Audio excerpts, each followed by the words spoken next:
깊은 밤 궁궐 담장 아래 두 사내가 나누는 밀담을 앞 못 보는 소녀 하나가 숨죽여 듣고 있었습니다. 진상 소금에 독을 타 왕을 쓰러뜨린 뒤 죄를 다른 이에게 뒤집어 쓰이운다는 무서운 계략이었지요.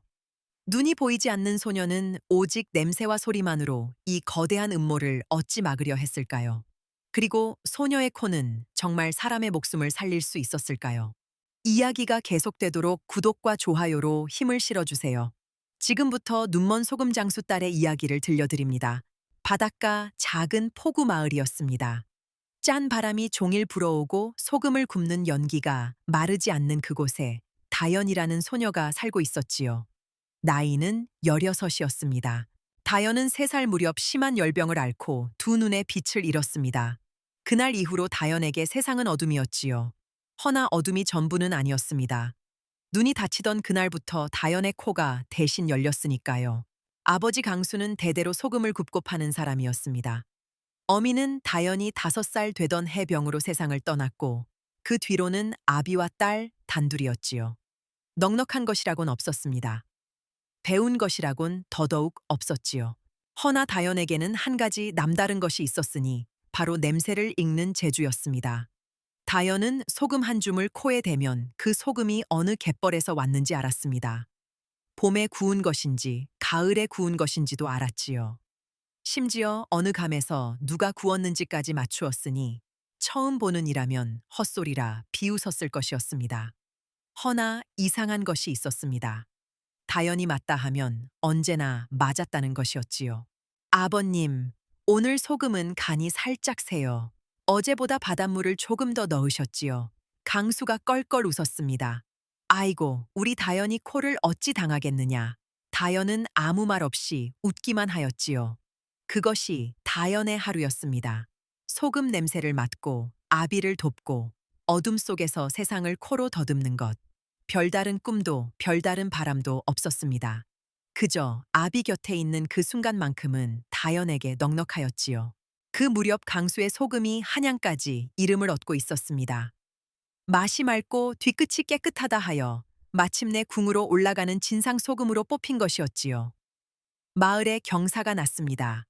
천한 소금 장수의 소금이 임금의 밥상에 오른다니 이런 관경이 어디 있겠느냐 다들 제 일처럼 기뻐하였지요. 허나 강수는 마냥 기뻐하지 못하였습니다. 진상이란 무거운 일이었으니까요. 소금 한 감에 마을의 명운이 걸린 것이나 다름없었습니다. 정성으로 굽고 정성으로 골라 강수는 가장 좋은 소금만을 진상 항아리에 담았지요. 다연은 그 소금 하나하나를 코로 확인하였습니다. 이 소금은 임금이 드시는 것이니 티끌 하나도 있어선 안 된다며 부녀는 밤을 새워 소금을 골랐지요. 진상 소금이 한양으로 떠나던 날이었습니다. 다연은 문득 이상한 예감이 들었습니다. 허나 무엇이 이상한지는 알 수 없었지요. 그저 짐이 실린 수레가 멀어질 때 코끝에 낯선 냄새 한 가닥이 스쳤을 뿐이었습니다. 다연은 그 냄새를 오래 기억해 두었지요. 그때는 그것이 무엇을 뜻하는지 알지 못하였습니다. 그로부터 보름 뒤였습니다. 한양에서 관원들이 들이닥쳤지요. 강수를 잡아가려는 것이었습니다. 진상소금에 흉악한 것이 섞여 임금을 해하려 한 죄라 하였지요. 다연은 앞이 캄캄하였습니다. 아니, 다연에게 세상은 본디 캄캄하였으나 그날은 더욱 그러하였지요. 아버님이 그럴 리 없습니다. 우리 소금은 제가 하나하나 맡아 보았습니다. 티끌 하나 없었습니다. 허나 관원들은 다연의 말을 듣지 않았지요. 눈먼 계집의 말을 누가 믿겠느냐며 강수를 끌고 갔습니다. 강수가 갇힌 곳은 한양의 옥이었습니다. 다연은 지팡이 하나에 의지해 사흘 밤낮을 걸어 한양으로 향했지요. 앞이 보이지 않는 소녀가 홀로 나서는 길이었습니다. 발이 부르트고 무릎이 까졌으나 다연은 멈추지 않았지요. 아비를 살릴 사람은 이 세상에 저 하나뿐이라는 것을 알았기 때문이었습니다. 한양에 닿은 다연은 아비의 소금이 어디로 갔는지부터 더듬기 시작하였습니다. 냄새를 따라간 것이었지요. 다연의 코는 사람들 사이를 지나며 아비가 구운 소금의 향을 찾아냈습니다. 그 향은 어느 큰 대감, 댁담장 안에서 흘러나오고 있었지요. 좌의정 윤태석의 집이었습니다. 그날 밤 다연은 그 담장 아래에 몸을 숨겼습니다. 그리고 그때였지요. 담장 너머에서 낮은 목소리 둘이 오가기 시작하였습니다.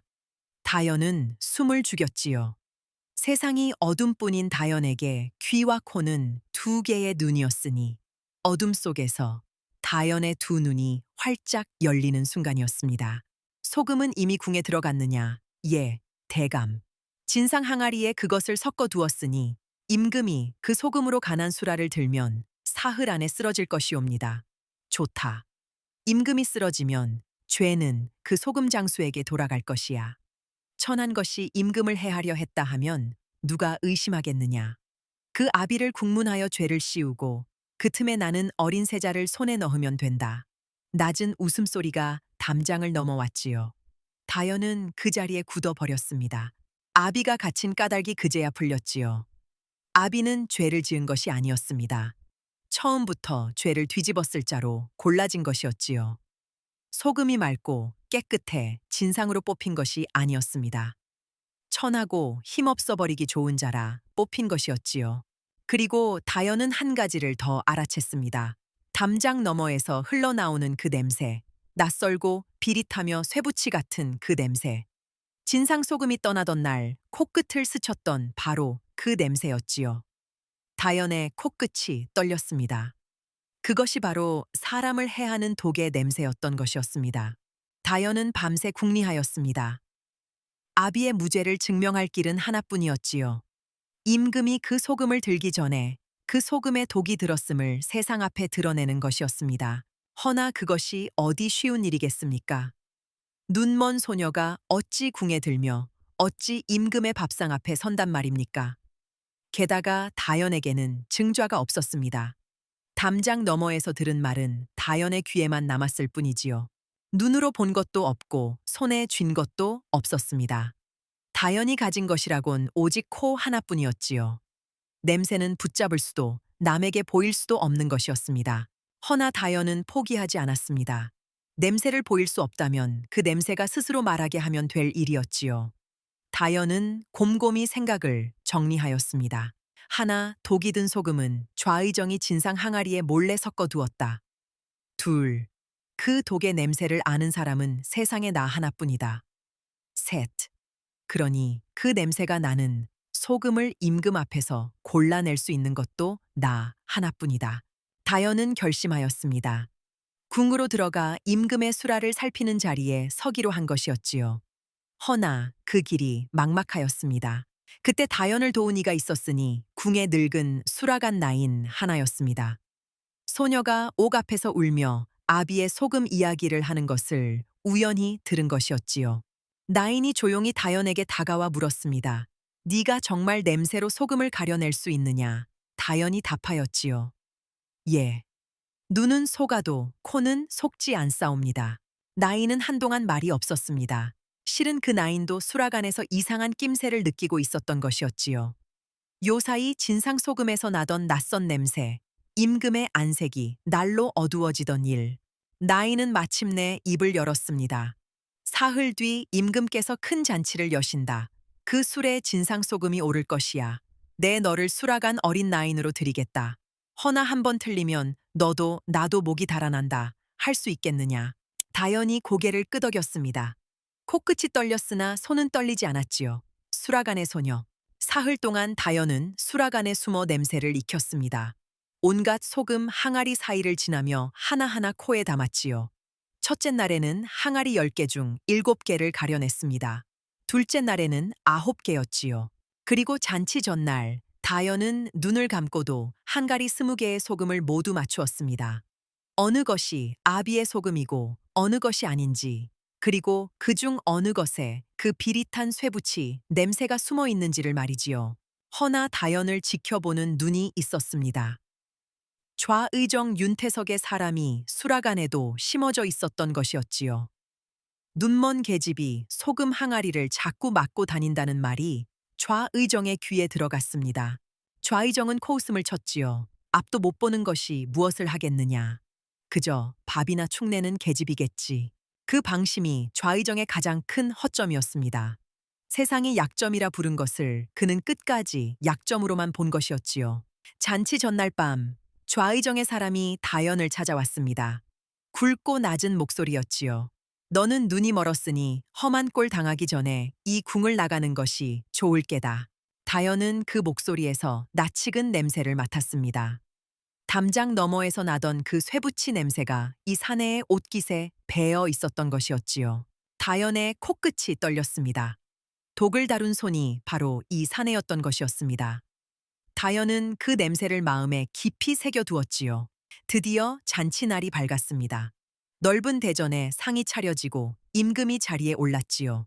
대신들이 좌우로 늘어섰습니다. 좌의정 윤태석도 그 자리에 있었지요. 겉으로는 여느 때와 다름없이 온화한 얼굴이었습니다.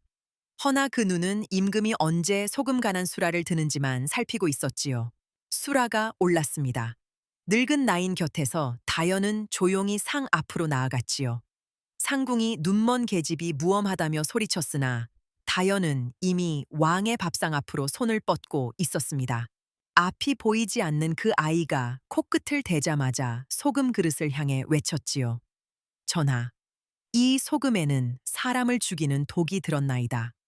부디 수라를 멈추어 주소서. 대전이 얼어붙었습니다. 좌의정의 얼굴에서 처음으로 웃음이 사라졌지요. 저 미천한 계집이 감히 무슨 망발이냐. 어서 저것을 끌어내라. 좌의정이 소리쳤습니다. 허나 임금이 손을 들어 막았지요. 임금은 요사이 제 몸이 까닭없이 무거워지던 것을 알고 있었던 것이었습니다. 임금이 다연에게 물었습니다. 눈먼 네가 어찌 독을 안단 말이냐. 다연이 답하였지요. 소인은 3살의 눈을 잃고 코로 세상을 보아 왔사옵니다. 이 소금에는 갯벌 냄새 위에 쇠붙이처럼 비릿한 냄새가 덧씌워져 있사옵니다. 이는 소금에서 나는 냄새가 아니라 사람이 나중에 섞은 독의 냄새이옵니다. 믿지 못하시겠거든 은수저를 담가 보소서. 임금이 은수저를 소금물에 담그게 하였습니다. 잠시 후 수저가 검게 물들었지요. 대전에 낮은 탄식이 번졌습니다. 독이 있었던 것이었지요. 임금의 눈이 천천히 좌의정을 향하였습니다. 냄새는 거짓말하지 않는다. 허나 좌의정은 만만한 자가 아니었습니다. 전하, 저 소금은 소금 장수 강수가 진상한 것이옵니다. 독을 넣은 자는 바로 그 천한 소금 장수이지 어찌 소신이겠사옵니까? 저 눈먼 계집은 그 죄인의 딸이니 제 아비를 살리려 거짓을 꾸미는 것이옵니다. 좌의정의 말은 그럴듯하였지요. 대신들이 술렁였습니다. 다연은 물러서지 않았습니다. 전하, 소인의 아비는 소금을 구운 죄밖에 없사옵니다. 독은 소금이 궁에 든 뒤에 섞인 것이옵니다. 그 증좌를 소인이 되겠나이다. 이 자리에 그 독을 다룬 손이 있사옵니다. 소인의 코는 사람을 가릴 수 있사옵니다. 임금이 명하였지요. 그리하라. 다연이 천천히 걸음을 옮겼습니다. 대신들 사이를 지나며 하나하나 냄새를 맡았지요. 앞이 보이지 않는 소녀가 어둠 속을 더듬듯 나아가는 그 모습에 모두가 숨을 죽였습니다. 그리고 마침내 다연의 발이 한 사람 앞에서 멈추었지요. 좌의정 곁에 선 사내, 바로 수라간에서 다연을 협박했던 그 사내였습니다. 이 사람이옵니다. 이 사람의 옷깃에서 그 소금과 똑같은 독의 냄새가 나옵니다. 사내의 얼굴이 하얗게 질렸지요. 임금이 그 사내의 소매를 뒤지게 하였습니다. 소매 안쪽에서 작은 약봉지 하나가 나왔지요. 그 안에 든 것을 은수저로 확인하니 소금물과 똑같이 수저가 검게 물들었습니다. 대전이 다시 얼어붙었지요. 사내는 결국 무릎을 꿇고 실토하였습니다. 좌의정의 명으로 진상소금에 독을 섞었으며 죄를 소금 장수에게 씌우려 하였다는 것을 낱낱이 털어놓았지요. 좌의정의 얼굴에서 온화한 낯빛이 완전히 사라졌습니다. 임금이 낮고 무거운 목소리로 명하였지요. 좌의정 윤태석을 당장 끌어내 국문하라. 군사들이 좌의정을 애워쌌습니다. 앞도 못 보는 계집이라 얕본 그 방심이 결국 그의 발목을 잡은 것이었지요. 세상이 약점이라 부른 것. 며칠 뒤 강수가 옥에서 풀려났습니다. 부녀가 다시 만나던 날, 강수는 딸을 부둥켜 안고 오래도록 눈물을 흘렸지요. 다연아, 이 아비가 너 때문에 살았구나. 다연은 아무 말 없이 웃기기만 하였습니다. 아버님, 제 눈이 멀지 않았다면 저는 그 냄새를 맡지 못했을 것이옵니다. 강수는 딸의 그 말에 다시 한번 목이 메었지요. 임금이 다연을 불러 물었습니다. 내 소원이 무엇이냐? 무엇이든 들어주마. 다연은 잠시 생각하다 답하였지요. 소인은 바라는 것이 없사옵니다. 다만 소인처럼 눈이 멀거나 귀가 들리지 않아 세상에서 밀려난 이들이 천하다는 이유로 죄를 뒤집어 쓰지 않는 나라가 되기를 바라옵니다. 대전에 잠시 침묵이 흘렀습니다. 임금이 고개를 끄덕였지요. 임금은 강수의 소금을 나라의 소금으로 삼고 다연에게는 수라간의 냄새를 살피는 벼슬 아닌 벼슬을 내렸습니다. 천안 소금 장수의 눈먼 딸이 임금의 밥상을 지키는 사람이 된 것이었지요. 조선이 세워진 이래 처음 있는 일이었습니다. 조정 안에서 말들이 많았지요. 허나 임금이 직접 명한 것이었으니 아무도 막을 수 없었습니다. 훗날 조선의 야사에는 이런 기록이 남았다 하지요. 눈이 먼 소녀가 오직 냄새 하나로 임금을 해하려는 독을 밝혀내고 억울한 아비를 살리고 권신의 음모를 무너뜨렸다는 이야기 말이옵니다. 이름도 신분도 자세히 전해지지 않았습니다. 다만 세상이 약점이라 부른 것으로 세상을 구한 아이였다고만 적혀 있었지요. 세상은 다연의 멀어버린 눈을 두고 쓸모없다 하였습니다. 허나 그 다친 눈이 있었기에 다연의 코가 열렸고 그 코가 있었기에 한 사람의 목숨과 한 집안의 억울함과 한 나라의 위태로움이 함께 구해진 것이었지요. 누군가에게 약점이라 불리는 것이 실은 그 사람만이 가진 가장 귀한 힘일 수도 있다는 것.